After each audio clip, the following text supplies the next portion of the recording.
Cette semaine dans la bonne étape, nous vendangeons sur les premières côtes de l'Huisne et de Fondette, des territoires viticoles méconnus de Touraine. Mathilde part à la rencontre de Timothée Delal. Il a repris ce domaine en 2018.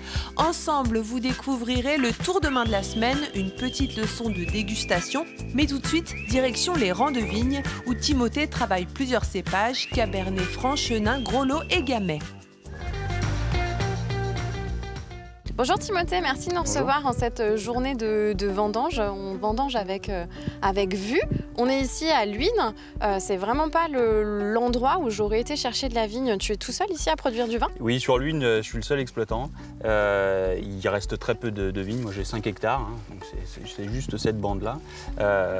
Donc, on est content d'avoir des beaux terroirs très qualitatifs ici. Mais c'est vrai que c'est des vignes un peu isolées et un peu oubliées aussi. Ouais. On l'a vu depuis quelques semaines, la météo est capricieuse. Est-ce que tu es content de tes vendanges?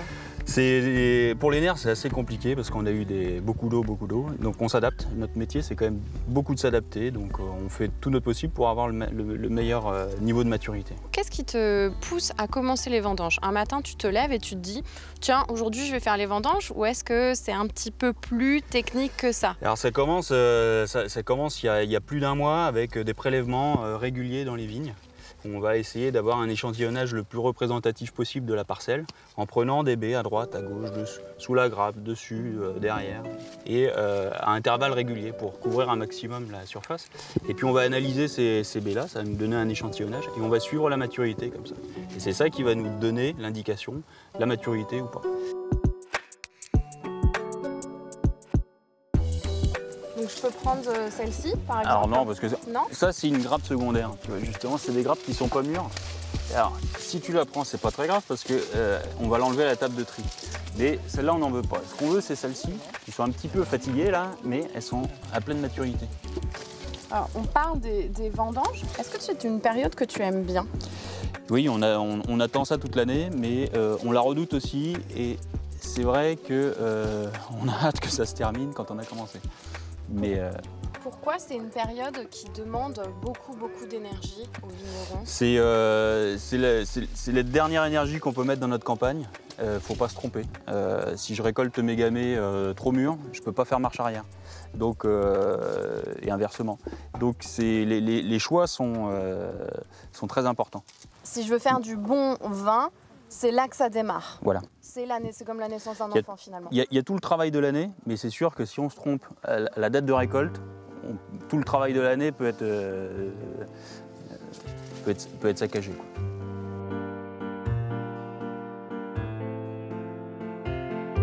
Timothée, je te vois équipé. On fait les vendanges avec ce qu'on appelle une épinette.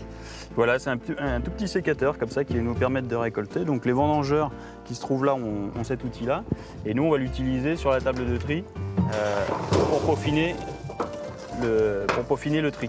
Voilà. Les vendangeurs coupent à la main. Ça arrive ici, donc ça, c'est une table de tri. Donc le porteur ramasse les seaux des vendangeurs et le porteur, du coup, va vider sur la table de tri. Et nous, on va enlever les grappes qui ne sont pas mûres.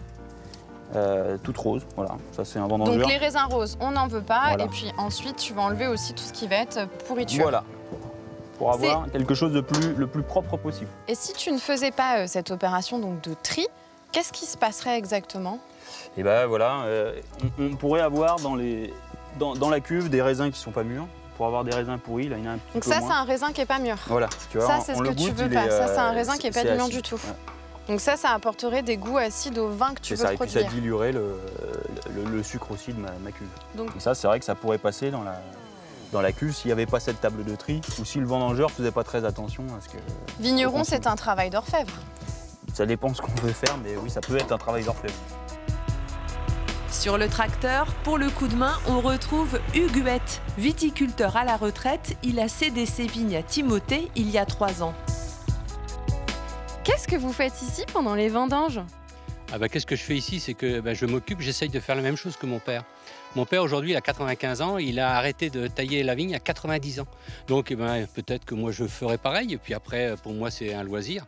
Et puis, quand on a amené un bébé, on veut le garder le plus longtemps possible. Et je pense que je l'accompagnerai encore pendant un certain temps. C'est même plus que merveilleux, je trouve que J'ai eu des filles qui n'ont pas repris l'exploitation, mais bon, Timothée, je dirais que quelque part, il fait un peu partie de la famille. Vous êtes content de la façon dont il travaille? Oh, c'est merveilleux.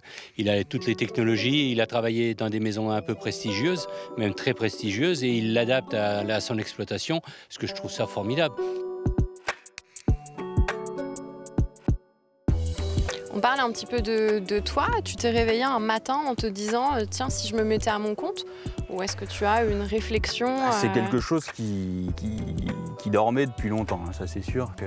Après, c'est tellement de contraintes que c'est un choix qui mûrit lentement. Comment tu as décidé de t'installer? Tu as regardé sur Internet? Est-ce que... Ouais, alors moi je visais assez haut, je voulais des beaux terroirs et des vieilles vignes. Et en fait, sur les appellations un peu cotées, Vouvray, Montlouis, Chinon-Bourgueil, c'est inabordable. En termes de prix d'achat, d'exploitation. Ouais. Et puis c'est même assez compliqué à trouver. Parce que c'est des choses qu'on garde, c'est des pépites. Ici, c'était un terroir qui a été un peu oublié. Les gens ne se rendent pas compte qu'il y a en fait des vignes à Fondette, des vignes à Luynes. Et il y avait un gros potentiel qualitatif. Et c'est un joli pari. Après les vendanges en fin de journée, le tracteur prend la direction de Fondette. C'est ici qu'est installé le domaine de Timothée. On était dans les vignes, on a vu que c'était le speed, c'est les vendanges. À quel moment tu commences à refaire des bonnes nuits de 8 heures? Alors déjà, quand on a fini les vendanges, on se détend un petit peu plus, mais le travail de vinification en rouge est très important et ça ne s'arrête pas là, quoi. Il faut faire des remontages, il faut faire des décuvages et ça va durer encore un petit mois après les vendanges. On va commencer à se reposer en novembre. Au début du mois de novembre, tu pourras faire Noël les pieds dans le fauteuil. Exactement. Après, on passe sur un rythme beaucoup plus lent avec la taille, la saison d'hiver. On est au repos, un peu comme les plantes.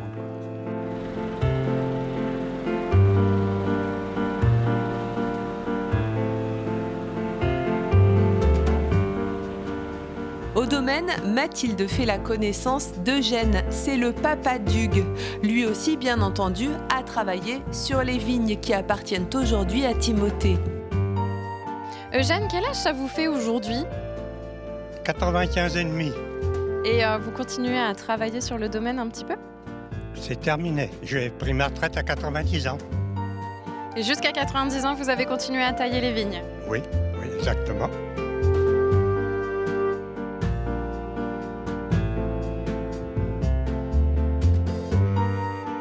Timothée, on est ici dans ton sanctuaire. On a une odeur hallucinante. On est dans le parc barrique. Voilà. Tu as combien de barriques ici? J'ai 35 barriques. La majorité des blancs sont vinifiés en barriques, donc des barriques qui ont une quinzaine d'années pour la plupart. Voilà, on presse le raisin blanc et on met du jus clair débourbé dans la barrique et puis ça fermente tout seul, ça démarre. Du jus clair, si on reprend un petit peu des termes explicatifs, c'est comme un peu le jus d'orange où tu mélanges pas la pulpe, c'est du jus. Voilà, qui s'est déposé. Ouais. Voilà, on s'est débarrassé des parties dont on ne voulait pas. Voilà. Donc tu le mets dans la barrique et là il est en stade adolescent, il est en train de faire des petites bulles. C'est ça, c'est parti. On écoute?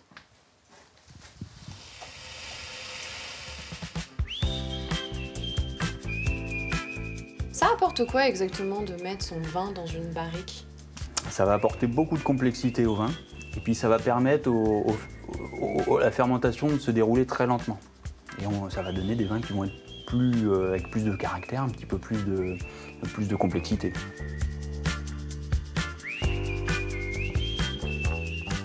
Vous savez faire du vin, je sais faire du vin, on a appris à faire du vin. Maintenant avec Timothée, on va apprendre à déguster un verre de vin.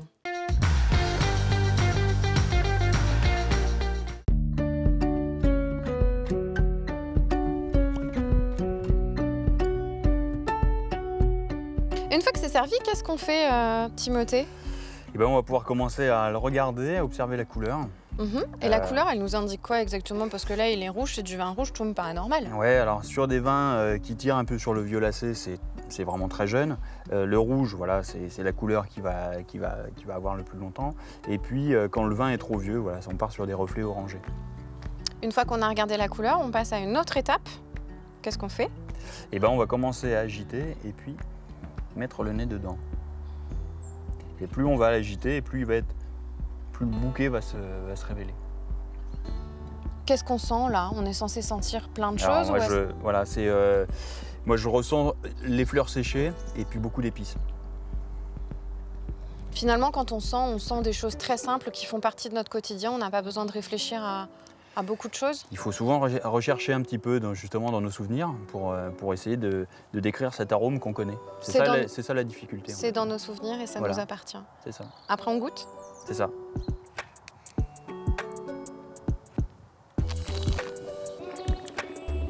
Alors déjà, on prend les sensations qu'on a sur le toucher de la langue et puis jusqu'à la fin, quand on a recraché ou pas d'ailleurs. Et puis en effet, on peut faire la rétro-olfaction qui va nous permettre de connaître, d'aller chercher d'autres arômes encore.